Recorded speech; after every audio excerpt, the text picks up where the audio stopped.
Hello, everybody, and welcome to Rockin Realities. Today's guest is founding member, guitarist, and manager of the band Twisted Sister, but he's also a motivational speaker, a columnist, and a book author. I am, of course, talking about JJ French. It's so amazing to have him on the show, and I have to say, for me personally, this has been one of the most inspiring interviews we have done so far, and I'm so excited about this. So enjoy the show, and if you like the interview, don't forget to subscribe to the channel and also follow us on Instagram and Facebook so you won't miss anything. But for now, enjoy the show. Hey guys. Hello. How are you? Hi. I'm great. Yeah, I'm fine. How are you? You know, it's a nice sunny day, cold, but it's nice in New York City. So good. So, well, congratulations, I guess, that you're doing. How old are you guys? I'm 19. And I'm 21. Wow. That's cool. I mean, when I was I started the band when I was 20. So, you know. Yeah, we have a band as well together. My brother's a drummer. He's an amazing drummer. Thank you. There are a lot of amazing musicians now, you know. You go on YouTube and you see dozens of amazing musicians. I mean, this is incredible, the technique that young people have because they've learned from us, you know, every succeeding generation. If you think about guitar players, when I started playing guitar, I just had blues guitar players to learn from. And in those days, you know, you had to take the record player and the arm, and you had to play the part, and then you had to pick it back up again and play it. You know, we didn't have tape recorders in those days. You know, we just had these record players. And then when the record got really worn out, you taped a nickel on the top of the arm and you played it again. And now you could just go on Zoom and just watch all day and play it. And it's amazing the level of expertise and technological abilities now for younger people. We had such rudimentary guitar playing back then, you know. So that was, you know, we're talking, I started playing like almost 60 years ago. Yeah, it's when the dinosaurs roamed the earth. You know? Yeah, there was dinosaurs next to me, and they were like, and the guitars are these terrible, cheap Japanese guitars with a million switches and little amplifiers because we couldn't afford anything bigger, you know. And now, you know, everyone just goes and buys amazing stuff, and the quality of the instruments is great. So you're a drummer, right? You're a drummer. Yes. You. Yeah. And are you a musician, Lily? Yeah, I play bass. You play bass? Yeah. Okay, so you are a rhythm section, correct? Yeah. And you are a performing rhythm section. So you perform together. Is this correct? Yeah. Yes. And what's the name of the band? It's Flying Spoon. Flying Spoon. Yeah, I'm actually wearing the shirt today. You what? I'm wearing our own shirt today. Oh, you're wearing the shirt? There you go. Always think of merchandise, you know? And so if I ask you who is your inspirations, Lily, those guys on my wall. The Beatles, Paul McCartney is one of my favorite bassists, and Dennis Dunaway of the Alice Cooper band. I love him. Of Alice Cooper. Yeah. Right. Yeah, I know Dennis. Wow. I mean, you know, we almost the drummer for Alice Cooper. Oh God, what's the drummer's name? Michael Bruce was the guitar player. Neil Smith was the he auditioned drummer. for Twisted Sister. Really? I didn't know that. Yeah. He wasn't good enough, actually. We wanted him to be the drummer because we were such big Alice Cooper fans, and we really wanted him to be the drummer. And he was married to some wacky woman who showed up at a show of ours and somehow was annoyed that we didn't hire him. Something happened where she insulted me at a bar. Like, we were at the bar at the end of the show, And she walks up to me and she goes, "I'm so-and-so Neil Smith's wife." And something happened and she poured a drink on my head at the bar. For real. And I had a drink and I poured it on her head. Like right after she poured a drink on my head. And I called Neil the next day, apologized. He goes, "Nah, man, don't apologize. She deserved it." It was weird. But anyway, we were huge Alice Cooper fans. So what about you as a drummer? Who's your influence? Well, I heard a lot of music from my father, a lot of old stuff like Led Zeppelin or Old stuff like Led Zeppelin. Yeah, for me, old stuff. Yeah. Yeah, the old. My wife bought me a shirt. She said, "I'm so old. I saw Led Zeppelin live." That's what the shirt says. You know. So, but John Bonham, you love John. Yeah, Bonham, of right? course, yeah. Okay. But there are a lot of good drummers nowadays. I think like Blackstone Cherry, John Fred Young, we had in a interview. Okay. Or like the current drummer for Alice Cooper, Glenn Sobel. What about Mike Portnoy? Yeah, I saw a few things from him. Yeah, I mean, Mike was our drummer on our last tour. Okay, yes. And he's just been voted the world's #1 drummer, I think, this year, you know? And in the top 10 of all-time drummers, he's the only living guy. Him and Ringo are the only living guys in the top 10 all-time. Keith Moon, you know, John Bonham, those kinds of guys. But it's interesting. So your parents turn you on to this stuff, right? Yeah. Our father mostly has a huge record collection, and he was always listening to music and taking us along to concerts when we were really young. And then we grew into this music, and we kind of also have this passion and this love that he gave to us. Like he has the same passion and love for this music as we have. And yeah. Well, I was lucky to be 15 years old when the Beatles released Sgt. Pepper. So, you know, I was 11 when the Beatles came out, and I was 20 when they retired. So I had them in the 8 years of my life that were the most influential. So I was able to buy Beatle records when they were actually #1, you know, as hit records. And I was able to go to a concert hall in New York City called the Fillmore East. And I saw everybody every weekend because you could do it for $3. So it was Jimi Hendrix or Led Zeppelin or the Grateful Dead or Johnny Winter or Humble Pie or Jeff Beck, you know, or the Yardbirds. I mean, every weekend they would come to New York and they would play 4 shows a weekend, $3 a show. So you could see them 4 times for $12. Okay. And then in the summertime, the same groups would play in Central Park in Manhattan at the Schaefer Festival, and the tickets were $1. So you could see Jimi Hendrix for $1 and Led Zeppelin for $1 and Ike and Tina Turner for $1 and the Beach Boys for $1. And yeah, and that was a luxury that you guys will never understand.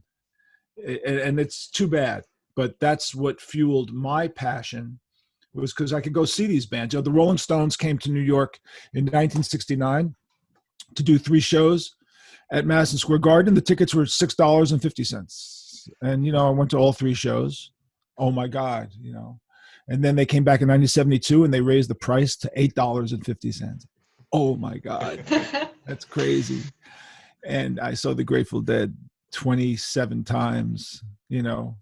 And so we had a luxury that you guys don't have. You live vicariously. I mean, there's videos, you can see it all, but you don't get a chance to expose yourself, you know, to those artists to expose yourself to great artists on a daily basis. We had that luxury. Yeah.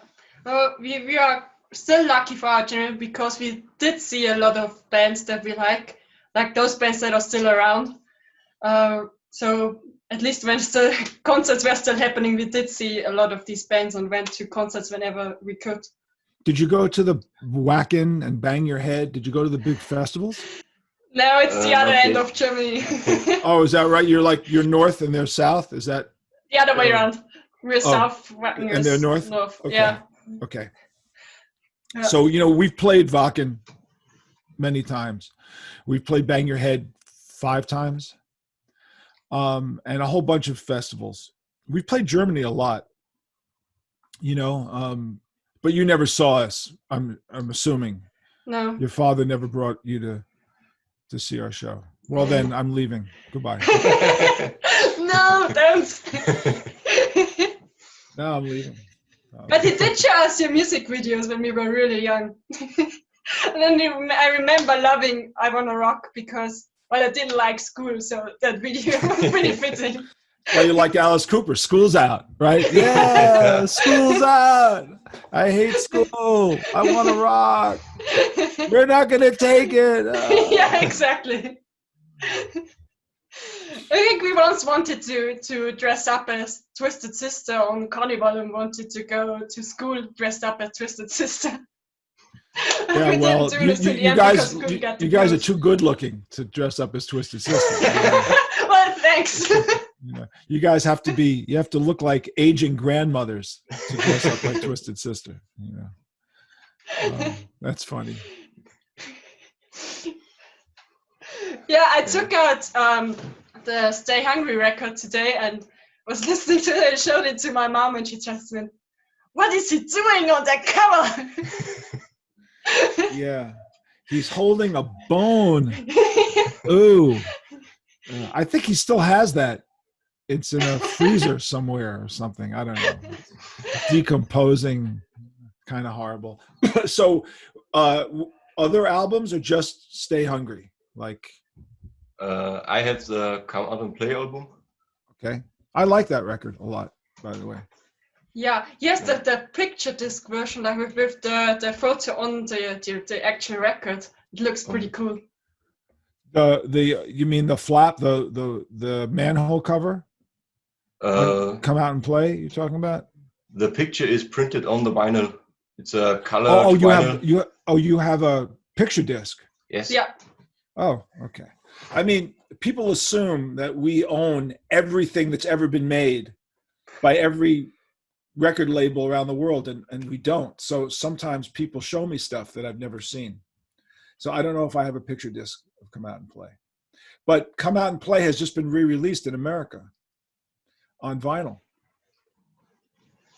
And it has an extra track. Do you know that it was produced by a German producer? I didn't know that. Yes, Dieter Dierks, who produced the Scorpions. Mm-hmm. Produced that album. And there was a track called King of the Fools that was only on the cassette, but not on the vinyl. But on the new vinyl, it's got on it. So if you get a chance to listen to it. Is it just in the US or can you get it in Germany as well? Well, these days, mail order is mail order, right? I think they just made a limited pressing of 5,000 copies on colored vinyl. I don't even have a copy. The record label that did it called me yesterday and said, "Hey, man, it really came out great." And I went, "Yeah, well, I'm in the band and I don't have a copy. So why?" And he goes, "Oh, wow, we need your address." I gave him my address. So I'll get a copy of it. But I think they only made 5,000, so I think they're sold out of the first 5,000. So you have a copy of? Do you have the original cover? Do you know the original album cover? Did you ever see the original album cover, the pop-up with the manhole? It's only in a. It's in a plastic sleeve. Sleeve, yes. Oh, so you never saw it. You never saw it, right? No, I don't have the. You want me to show it to you? Yeah, sure. Okay, let me get it. Hold on.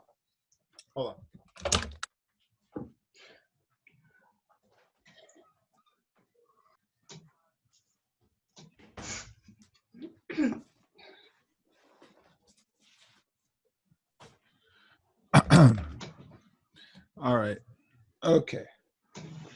So here is a copy of Come Out and Play. Right? Yeah. Unopened. 35 years. Never opened. We're going to open it now. Okay. Oh, wow. Okay. Ah, he opened up the... And here is the pop-up cover. Oh, yes. Okay. Yeah, I know that photo of T. So there you go. So there's an absolutely pristine, unopened. And now it's opened. And JJ selling this for $20,000 to the first caller. And I bet you never saw, this is a greatest hits record. I'm sure you never saw it. Big Hits and Nasty Cuts. Oh, We have this one on CD. We don't have it on vinyl. But you don't have it on vinyl. No. You don't. So the true story, the record labels don't always tell you when they do things. They just don't have to. They just do it. They never told us it was on vinyl, ever. And I was in a record store in Europe, in Denmark. I walked in to a record store in Denmark, and it was used vinyl. And what was sitting at the very front of this particular row was this. So I bought my own record. So there we go. So what's up, guys? Tell me. Well, you said let's do a podcast. So ask away. Go ahead. Want some questions? Got to ask some questions. Yeah, just 2 points. We always don't know who is gonna ask a question first. So we always look at each other. Do you want to ask a question? Okay, I guess I'm gonna ask. So I always wonder because I've listened to some of your interviews before, and I also listened to your podcast, which is great, by the way. And in the interview with Rob Halford, you said that Twisted Sister had this image that you guys were, that you were drinking a lot and that you were taking drugs and that you were gay, but actually you were the exact opposite. And I wondered, was this image planned, or did it just happen and then you had to go along with it? Well, that's a good question. Okay, that is a good question. I have a book coming out called Twisted Business, and I tell the story of my life and my evolution since I started the band. And my life was that when I was 15 years old, 16, 17, 18, and going to all those rock concerts that I explained, I was a hippie. How old is your dad? He's 60. Okay, so I'm older, significantly older than your dad. Okay, so I was a hippie, a real hippie. And we were involved in drug use and all sorts of crazy stuff. And so I went through a 5-year heavy drug use period in which I could have died from a lot of different ways. Just being in the wrong place at the wrong time with the wrong people, ODing on several drugs, exposing myself to just the craziness of the time. And when I made a conscious decision to stop doing it, I said, that's it. I've done it. That's it. Like, I've done enough. That's it. It just so happened that coincided exactly when the band was starting. And to be honest with you, most people get into rock and roll to party. They want to play the music and they want to party. Let's be real. They're like drinking and doing drugs, sex, drugs, rock and roll. There's a reason why it's called sex, drugs, rock and roll. And I lived sex, drugs, rock and roll as a hippie. But when I stopped doing drugs and the band started, I wasn't drinking. Now, I don't drink. I never drank. I just don't like the taste of alcohol. There's no spiritual or religious connotation. I just don't like alcohol. Okay?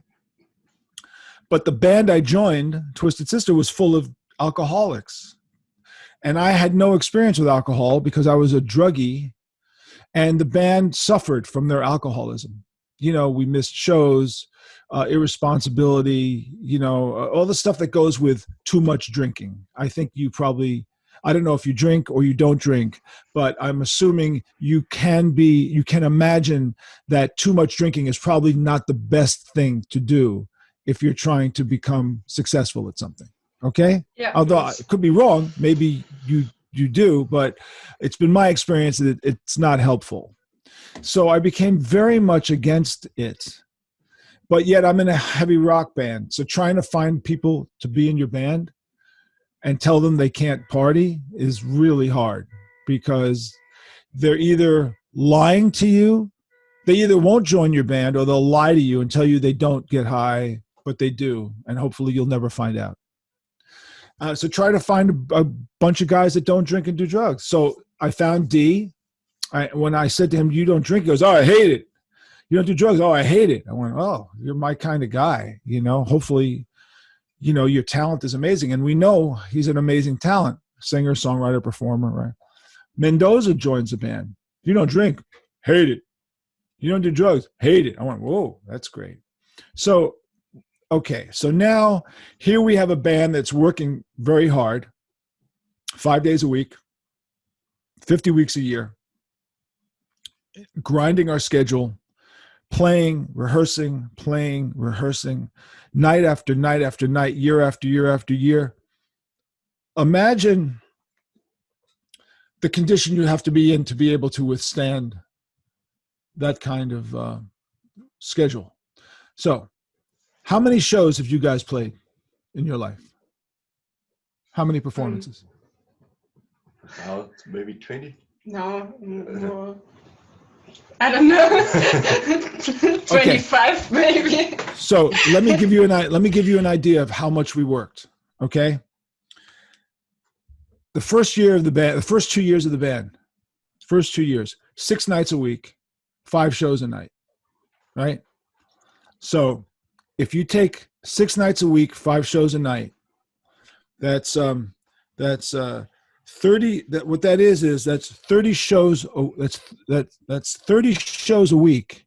30 shows a week. So 30 shows a week times 52.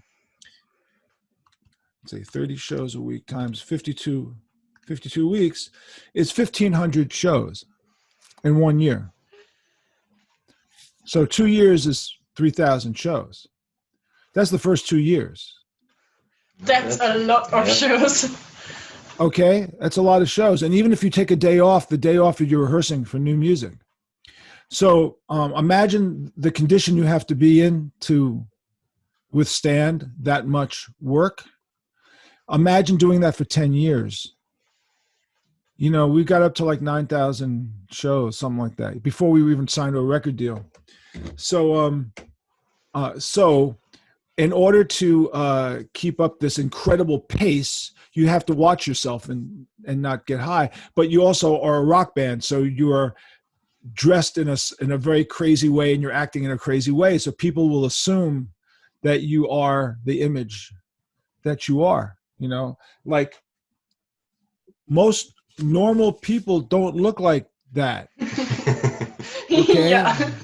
They just don't look like that. But I think that Kiss knew that. Gene and Paul, they understood. They didn't drink and do drugs, but they did have band members that did, and that's why they're not in the band anymore. Ace and Peter had substance abuse issues. We had a lot of ex-members with substance abuse issues. I mean, because that's the kind of person you get to be in your band. Somebody wants to party. We would audition people and say, by the way, we really don't want you to do drugs and alcohol. And they go, what? What? Why do you think I'm joining a band? I want that stuff. I said, well, you may want that stuff, but I don't want you. Not if you're doing that. I can't handle it. So we developed a reputation about putting on a crazy, wild stage show where if you're dressed like that, they think you're gay. You don't even have to say anything. You must be gay. And if you're that insane, you must be on drugs, doing coke every day. So you don't have to say it for people to believe it. In fact, you could deny it and they're not going to believe it anyway, because there's no way you can't be these things and be straight. But we were told by people in the industry, don't tell people you're straight. That'll ruin your reputation. I mean, it's the only job in the world where telling people you're straight. If you think about it, you're a politician and you wind up in a hotel room with a 16-year-old girl and cocaine, you're done. You're no longer a politician. And if you're a famous sports star or actor and you wind up in a hotel room with a 16-year-old girl cocaine, you're done. But if you're a guitar player in a heavy metal band and you're in a hotel with a 16-year-old girl cocaine, hey, I want to be you, man.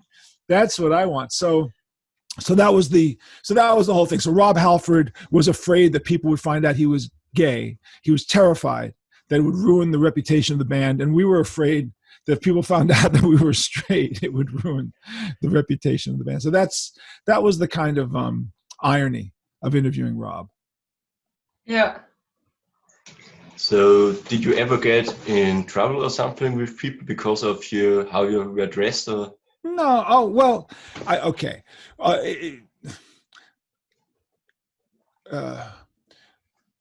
So what you guys will never experience is the way the club scene was in the tri-state New York area. So the drinking age was 18, and the bars that we played in were held up to 5,000 people. These were bars, copy material, copy bands. Like, I don't know how many places are available for you guys to play, but let's just say you wanted to work all the time. How often could you work right now? How often could you, if you wanted to? How many gigs a month could you play? Well, right now nothing is possible because we're on lockdown. But okay, putting COVID aside, if you wanted to work a lot, maybe every weekend. Every weekend, or probably. Yes, weekend. Fridays and Saturdays, probably. Okay, you could work every weekend, right? You could. Yes. Under normal circumstances. But where I come from, you could work 7 days a week. Okay? Yeah. And make a lot of money. So that doesn't exist today. The drinking age was 18, and it was a different time. So you were able to function like that as a band. You just can't do that anymore, right? But that's what gets you to be a better band. And it's just times have changed, and it's got to be tough for new bands right now. I mean, again, put COVID aside, because that's completely unique to the whole world. No one's doing anything. Like, no one's playing. All right. But imagine if you had the luxury to play all the time. Would you play all the time if you had the luxury? Yeah. I'm asking you guys. If you could, you would. Correct? Yeah. Okay. How many people in your band? 5. Right? Okay. Yeah. So all the people in your band are the same age, between 19 and 21, right? Yeah, about that age, yeah. 19 to 23? Yes. I think, yes. Is everybody committed? Everyone believe? All right. And you do originals, or you do other people's music? We're doing other people's music now. We wanted to start writing songs, then we had to stop rehearsing. Because of COVID? Yeah. Yes. Okay. So if you could work right now, you would work every weekend. Is that right? Yeah. Yeah, if we could. If you could. And what kind of amplifiers do you guys use? I think our guitarists have a box. Okay. How many guitar players?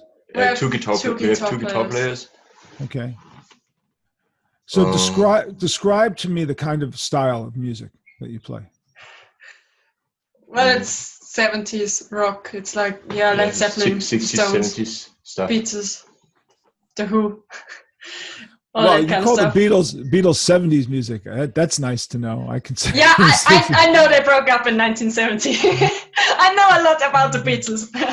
Okay, so we also play some 60s and 50s songs. Okay, but you would say you play metal? Would you say more metal or more just hard rock? How would you describe it? It's more rock. More rock, yes. Yeah. Okay, AC/DC stuff at all? Yeah, we have 2 AC/DC songs. Mm-hmm. Yeah. Okay, so if you do some original material. We started to write some songs, but then we have to stop rehearsing. Okay. But if you're writing songs, what kind of sound is your sound? Well, it's a bit blues rocky, I would say. A bit more in that Yeah, we direction. tried a kind of blues rock song. Okay. All right. Well, that's my kind of music, more or less. I mean, when I was interviewing Rob Halford, I did tell him that we covered 7 Judas Priest songs, and we did. We covered 7. I was amazed at how many Judas Priest songs we covered. I loved their sound. I thought the Judas Priest sound great, but I'm also a gigantic AC/DC fan. I mean, who isn't? Who is not an AC/DC fan? But if your guitar players are playing Vox amplifiers, no one's playing a Marshall amp at this point? Not live. They have one in our rehearsal room, but they're not playing it live. Is it because it's too big? One of our guitarists don't like the Marshall sound. Okay. And the I'm not sure why the other one is playing.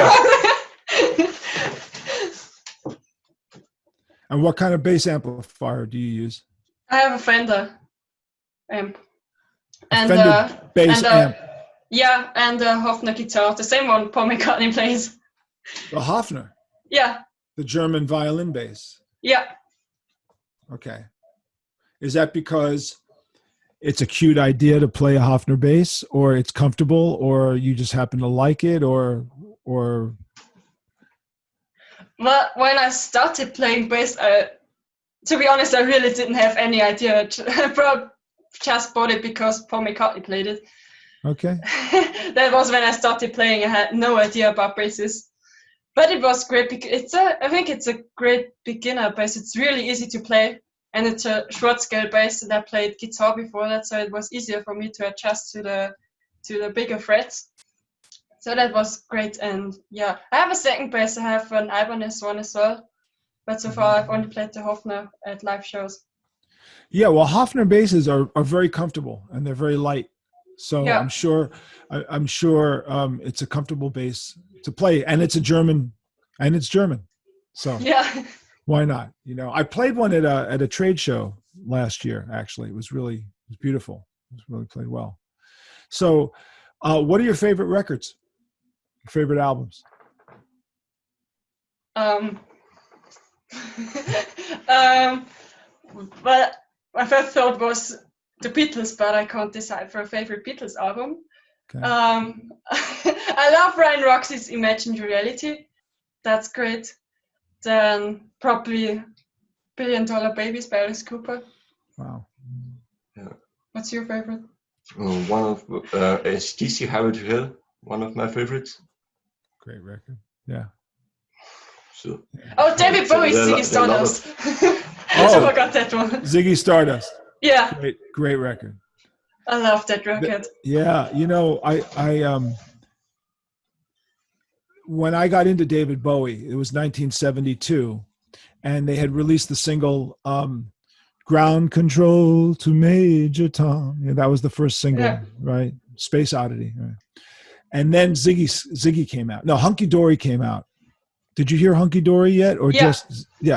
So I fell in love with Hunky Dory. I fell in love with "Oh You Pretty Things," and Changes. That was great.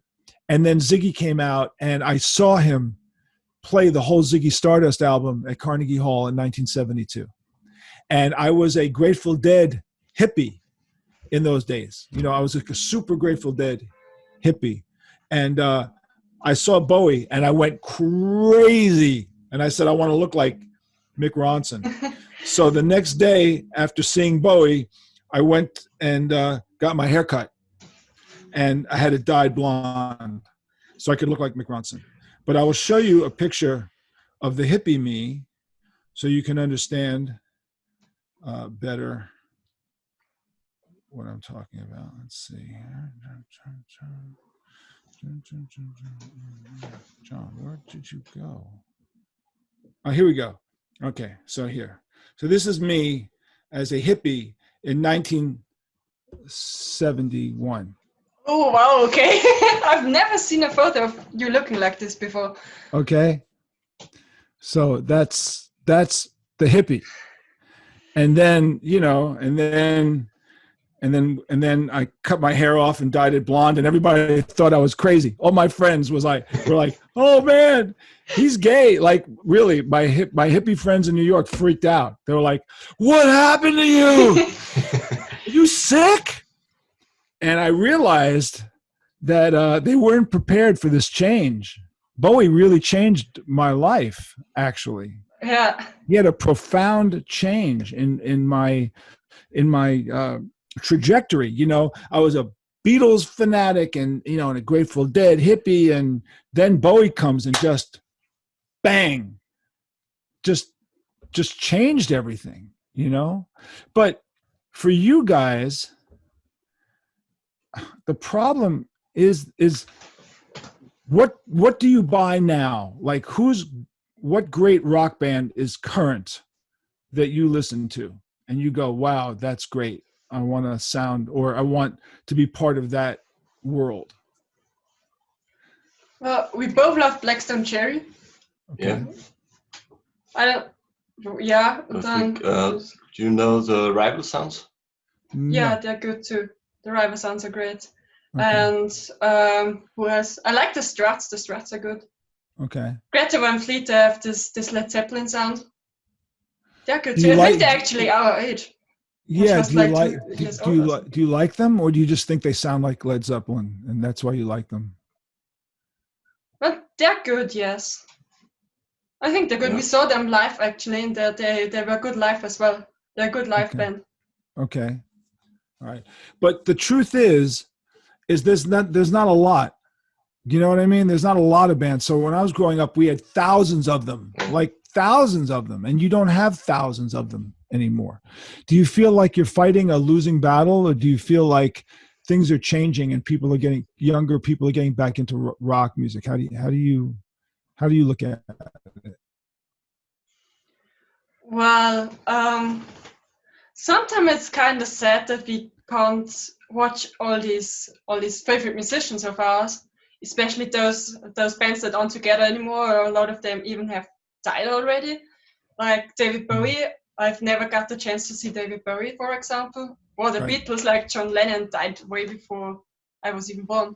But I think we have a lot of friends our age who like this music and who also play this music. So I think there's still hope. Well, but you say you could work. If there was no COVID, you could be working, right? You could be playing. Yeah. How much do you get paid to play a show now with your band? Every band member gets 50 euros per hour. Oh, I mean, that's if you're playing live. So you're doing a show and the promoter will pay you like 250 euros. Well, we're playing 3-hour shows, so it's. But this is 750. Oh, 750 euros. Wow. So you get paid. That's not bad. Yeah. That's not bad. Plus the money that our sound guy gets. Yeah. Okay. How many people attend the bar, the club? Is it a bar, clubs? What kind of locations are they? Yeah, bars and clubs, and sometimes like motorcycle rallies. Rallies? Yeah. Okay. Okay. How many people are there? Like 200? Wow. 300 sometimes. Yeah. I don't know. Wow. Something That's like, cool. I think That's the biggest cool. one was probably 150. I think. Yeah, about that. Yeah. That's great. That is really great. We don't even have that good a thing here, even when things are good. Bands don't make very much money. $100 for the whole band for a night. 150 a night. That's how bands survive is very hard, even without COVID being what it is. It's tough. A friend of mine who used to work for me manages a rock club in the downtown New York, and it's called the Rockwood Saloon, and it's actually 3 separate rooms, and each room features 7 acts a night. So that's 21 different acts that come in every night to play his room. and each act plays like 30 to 45 minutes. Okay. So he has booked himself 15,000 artists in 5 years. 15,000 of artists. And I said to him, how many of them are successful? How many of them made a record? How many gold records are there distributed out? And he said, I can think of 3 acts that sold gold records. 3 out of 15,000, and that's just one club. So I wonder about the dedication and the risk, one puts into this. Is this what you want to do, or do you have college degrees and you're going to go become a scientist or a teacher or something else, or is this it? Is this the dream, being in a successful band? Well, I'm going to university. I'm studying music business. I actually want to get into management after I graduate. So I do want to work in the music business, but more as a manager. Yeah. A manager of bands, yes. of artists. Yeah. You're fucking crazy. Okay. You are out of your. But being normal it's boring. I want to be crazy. Okay, and well, but and you? I'm sorry. What is your name now? Because I know Lily. Vincent. Okay, Vincent. So, do you just want to be a drummer in a band? Is that what you want to do? Yeah. Or you have a college degree or something else? No, I work as a motorcycle mechanic. Okay. But it would be great to make a living with drumming or play music. Yeah. It's a tough business, and people ask me for advice all the time, and it's hard because I asked for advice one time in my life. I asked that I can remember. I asked somebody for advice. You want me to tell you what that advice was? Yes, please. Okay. So there was a very famous pop star in the United States named Tommy James. And you may not know his name, but you may know the songs that he wrote. Moni Moni, Moni Moni, that was covered by Billy Idol. I Think We're Alone Now, that was one of his hits. Hanky Panky was another one of his hits. Crystal Blue Persuasion was another. He had a lot of hit records.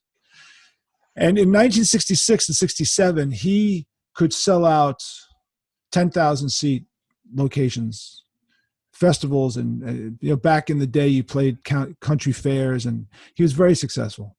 But in 1976, Twisted Sister opened for him in a little bar in Long Island that held 300 people, and Dee had just joined Twisted, so it was one of the first shows we did with Dee, and the agent of the club said, you're going to play with Tommy James because he's going to sell out 300 tickets, right? And we didn't have to worry about selling out. So we want to play in front of 300 people. That's great. So we show up and we set up our equipment, and all I'm thinking of is, how does Tommy James feel having been a superstar and now he's playing in a little bar on the corner of a street in Long Island, in Wantagh, Long Island, or Baldwin, Long Island. It's called the 1890s Club. And we finished our set, and in those days, it was all other people's music. So it was David Bowie, Zeppelin, Dee sang Zeppelin really great, Martha Hoople, that kind of stuff, right? T-Rex, I think, Lou Reed. So that's, okay, hopefully we'll just ignore that. Yeah, ignore that. So we're walking down the stairs to the dressing room, and he's walking up the stairs. Tommy James is walking up the stairs. And I look at him, and I go, Tommy James, can you give me some advice? And he looks at me and he goes, you have to be nice to everybody you meet, because you meet the same people on the way up as you do on the way down. And if you're not nice to the people when you come down, they will treat you like garbage. And you can't afford that. You need people to want to help you no matter where you are in your life. So don't mistreat people. That's what he said to me. He said, just be good and decent to everybody and understand that you meet the same people on the way up as you meet on the way down. And I have to tell you, I believe in that 100%. You know, I do believe in karma. You know, you give out the good vibes, you get it back. You sound like a prick and you'll get that back, you know, at some point. So try to keep that. That's not music industry advice. That's just living advice. And it's important. And the other thing is, as far as never giving up, you know, there's all these cliches, which you may have heard, you know, it's when the going gets tough, the tough get going. Have you ever heard that? That's a cliche. You know, it's not how many times you get knocked down, it's how many times you get back up. That's another cliche. A friend of mine wrote a gospel song, which has a line in the song, which I love. And he's the most optimistic person I've ever met in my life. Shit happens to this person and he just never sees the bad side of it. And he said in this song, when the roof caves in, it lets the sun shine in. It's a very prophetic statement. So if you're, as an entertainer, you have to have a huge ability to be resilient, because rejection is built in to this business. No matter where you are, no matter what point of your career, rejection is right around the corner, and you have to be prepared for it. And you have to mentally be able to prepare for it. Managers, by the way, are, you know, I'm a musician, I'm a manager, I'm both. And that's a tough job to have when you have both of them. But Yeah. it's a tough business, man. And you're young, and you'll get your ass kicked a couple of times, and just try not to make the same mistake twice. You know, Yeah. It's all right to fuck up, but just don't do it. Don't do the exact same screw up twice in a row. Okay. Figure a new way to screw up, you know. There's plenty of new ways to screw up every time. That's great advice.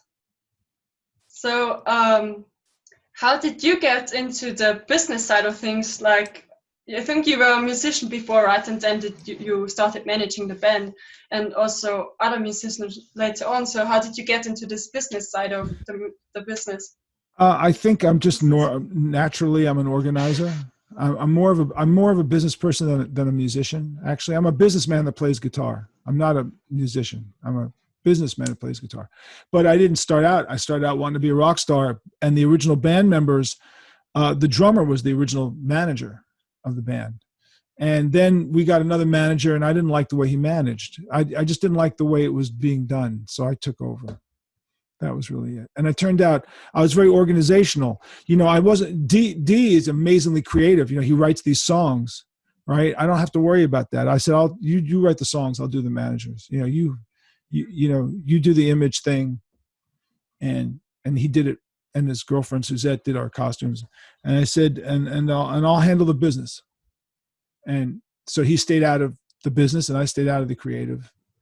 And we were able to function. You know, there's another cliche which a lot of people cannot handle, which is success is easy if you don't mind who gets the credit. That's a very interesting cliche, because a lot of people always want to go, it's me, it's me, it's me. I'm the reason why. I'm the reason why. And I don't sit there and go, I'm the reason why. I am a part of why Twisted Sister is successful. I'm not the reason why Twisted Sister is successful. D is a part of why Twisted Sister is successful. He's not the reason why Twisted Sister is successful. It's a combination. You know, if you look at a combination lock, you keep turning the lock and you hear a click, and then you click, that's click and you click. That's what a successful band is. It's turning that big wheel until you find the right combination. Hopefully you find the right combination, because it's a lot more failure than there is success. But you need to be tenacious. My book is coming out, and it's about reinventing yourself all the time. You know, and I when I do my motivational speaking, I do the twisted method of reinvention. It's easy to remember. It's the twisted method, but it's TWISTED, which is tenacity, wisdom, inspiration, stability, trust, excellence, and discipline. And these are the rules by which we made it. We didn't make it because of sex, drugs, rock and roll, and fairy dust. We didn't make it because we made a deal with the devil, and he said, you know, I'll make you famous if you give me your firstborn. We made it because we worked really hard. Really, really hard to be better, than every other band. I don't know if you'll ever get a chance to see the band because we have no plans on reforming.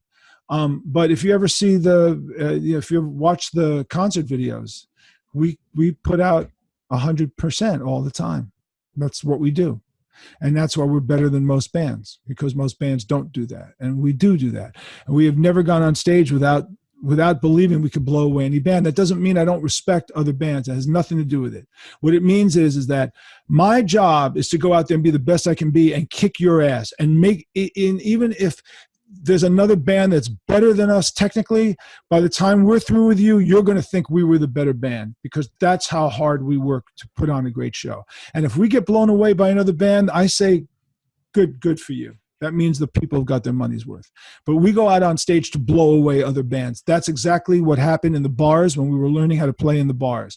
The club owner would say, you want to make more money than them? You got to be better than them. You know, before you're the Beatles, you got to be better than the band next door. Very important lesson. I don't care that you want to be the Beatles, but you better be better than the next band next to you. Because if you're not better than them, you're never going to be bigger than the Beatles. So set your sights on something that's kind of near you and be better than that. And then once you get better than that, then set your sights to the next level and get better than that. And then set your sights to the next level and get better than that. And keep getting better and better and better. And keep doing it until you can't stand it anymore. And keep repeating it until you can't stand it anymore. I call it the boredom of excellence. You do it and you do it and you do it and you do it.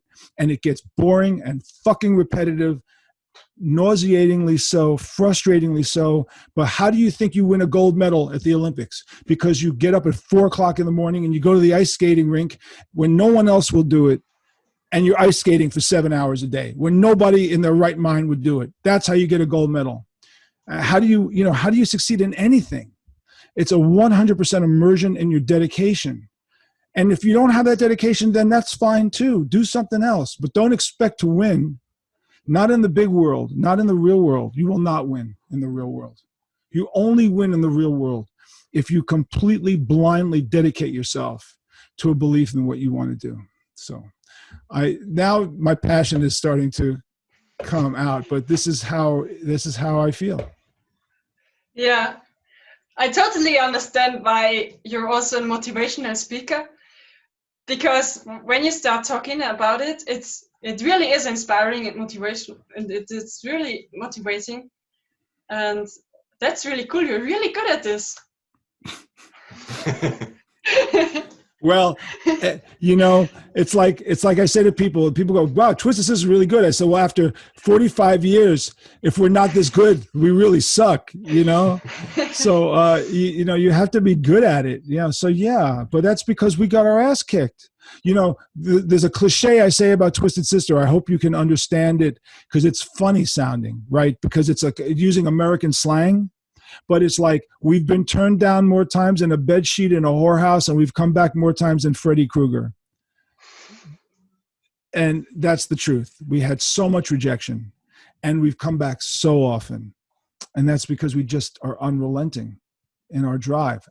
And believe me, Judas Priest is unrelenting, and AC/DC is unrelenting, and Kiss is unrelenting, and Black Sabbath is unrelenting. When we started in 1973, so did Kiss, so did AC/DC, so did Judas Priest. Do you think any of us thought in 1973 that any of us would be here today in 2021 talking about our bands? Do you think that any of us thought that? And the answer is no. None of us thought that. We all thought 5 years, maybe 10 years. Maybe the Beatles at the time were the longest running band from 1960 to 1970. So we said, maybe you get 10 years. Maybe. If someone told me in 1973 that Twisted Sister would be still together 48 years later doing business, I'd look at him and go, are you crazy? But a phenomenon happened in the world of rock music. And bands that came up through the 70s, the Aerosmiths, ZZ Tops, AC/DCs, Judas Priest, Black Sabbath. Motley came a little later. They broke in the 80s. But these bands had this unbelievable belief, and the fans fell in love with it, which is why we have multi-generational fans, why we play these festivals around the world, and you see people aged 15 to 75 you know, just depending on what country. In the United States, they're older. In South America, you know the average age of the kids in South America who come to see us? 22 years old. We're not even born when we're not going to take it was recorded. And you play to thousands of these people in soccer stadiums, 22 years old. Why? Why? I ask them why. They go, we love Judas Priest. We love Kiss. We love Twisted Sister. We love AC/DC. We love Black Sabbath. We love them like it's a cultural thing, right? You come to Europe, you go to these festivals like Wacken and all these, the Hellfest in France, and these massive festivals. You know, we play to, 100,000 people on a regular basis. Why? We've been around 40 years, and they connect.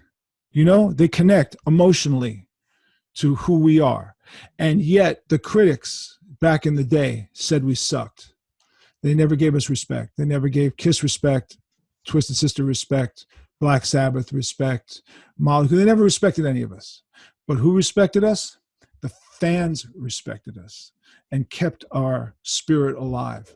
And what can I say other than I am so grateful for that? Because there was no way of knowing that you could mean that much to so many people. And look at you. You guys are like 20 years old and you want to talk to me. Like, why the hell do you want to talk to me? Obviously, you want to talk to me because whatever we've given civilization matters enough that it matters to you. And I'll be grateful for the rest of my life. That's really beautiful what you just said. And I remember that, I think I was probably 14. I sent you an email and I don't remember what I told you, but I remember your reply because you told me that I should go after my dreams. And that is one of those emails that always kind of stayed with me, that I always thought back on, because, for a 14-year-old, it was pretty cool to have JJ friends send you an email back and say, hey, go after your dreams. That's, for a 14-year-old, that's really like the coolest thing that probably happened that year for me. Oh, well, that's always a great thing to hear, because when I met my idols, I met the Rolling Stones when I was 13 and they were 19, and they were in New York City promoting their first single. And somebody I knew, a girl that I knew who was 15, said that she heard that they were going to be hanging out in this part of Manhattan. And we're 13 years old, and we went there, and there they were. There was Mick and Keith and Brian Jones, and they walked up to us, and like, they were happy we were there because nobody knew who they were. Like, we're like, oh my God. And they're like, and without getting into the specifics of the conversation, they were so nice. They were so nice. Like, they really appreciated it. Now imagine if they had been mean to me. Imagine if they had been with an attitude. I would have hated them.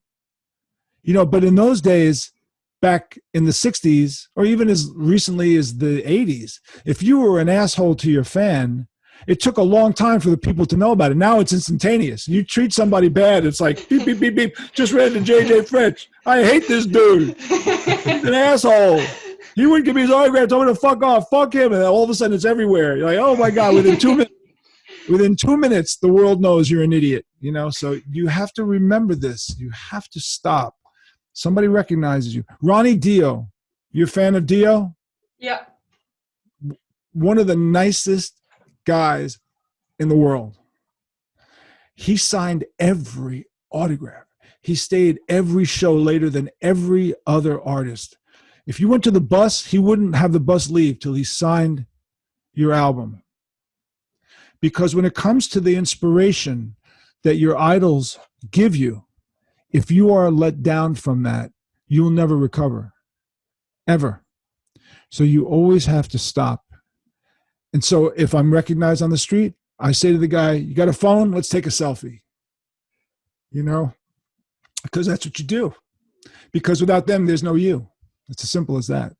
Without them, there ain't no you. So always have to respect your fans and show appreciation for that. And I'm so glad that I got your email that didn't wind up in a spam file, because I tried to respond. Did you believe it was me, by the way? Yeah, because it was the official Twisted Sister page that posted up your email address.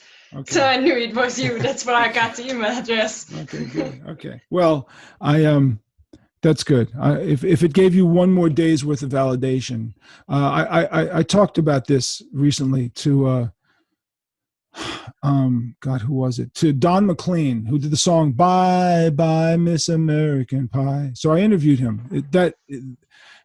The podcast with Don McLean is on now on my JJ French Connection podcast, available on Spotify, Apple Tunes, and Podcast One. And we talk about it as artists. What is it like in an artist's early age that gets them through the next day? Like, what is the thing that gets you through when the day sucked and the night sucked and the band was not good? And how do you get to the next day? And you need validation from somebody. You need, whether you're religious or not, whether you look up at the sky and go, give me a break, show me some love, give me a reason to continue because I'm having a horrible day, and then you get that reason to continue one more day. That's validation. That's important to an artist. I try to give artists validation every day because that's how I got through the bad days. Validation. It's from somebody, somewhere. Someone said, you got to keep going, and it's good. Now, if you truly suck, I can't help you.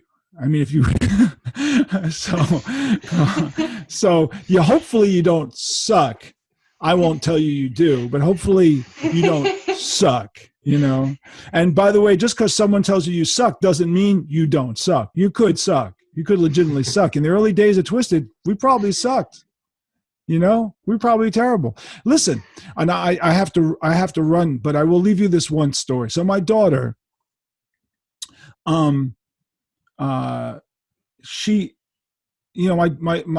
her mom, we're divorced. We're big Beatles, Bowie, T-Rex, big fans of the great bands. So my daughter was, brought up with all the great music. She knows all the great music, right? All the good stuff.